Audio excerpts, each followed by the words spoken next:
ගෙවල් වල ප්‍රශ්න ගොඩක් අඩුයි කටවහගෙන එක ඉන්නවනේ. එකක් කිව්වොත් අනිත් පැත්තෙන් 60ක් විතර කියන්නේ නැද්ද අපේ ගෙවල් වල? කොහෙද සමතය? කොහෙද මෛත්‍රිය? එකට එක කියන එක නවත්තන්න පුරුදු වෙන්න. එකට එක කරන එක නවත්තන්න. මම හවර තාත්තගෙන් කවත් අන්තිමට කොල්ල අරගෙන මගේ පුතේ කියලා තුරුල් කරගත්තා. එක දවසක්වත් නැහැ. අර බෙදාගෙන ඉන්නව නේද ගෙවල් වල? මේ තාත්තා සැරට ඉන්නව අම්මා බුර්ලට. අනේ කවුද ඔය කියන්නේ?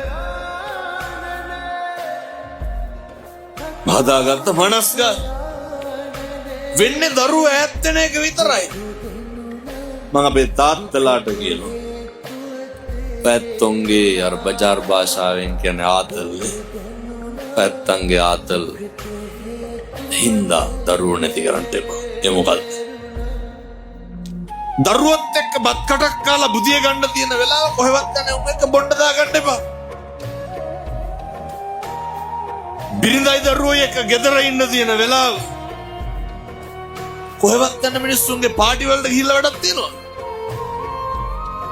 එක බිරිඳයි දරුවෝ එක්ක ඉන්න නිදා ගන්න බත් ටික කන්න වැළඳ ගන්න තුරුල් කර ගන්න තියෙන වෙලාව හම්බ කරන්නම යට කරන්න එපා. මේව නම් පුරුදු වෙන්න වෙනවා පින්නතුනේ. මේවා පුරුදු වෙන්නේ නැතුව නේ කටින සිවුර කිල්ලක් වැඩක් තියෙනවා. මෙව්ව ගෙදරක නැත්තම් චෛත්‍ය ගෙඩි පිටින් කිල්ලක් වැඩක් තියෙනවා. මේවා තියෙන්න ඕන පිළිතුනේ. ගෙදරක ආදරය තියෙන්න ඕන. ගෙදරක ව්‍යාපාදේ නැති කරන්න පළමු තැන ගෙදර වෙන්න ඕන.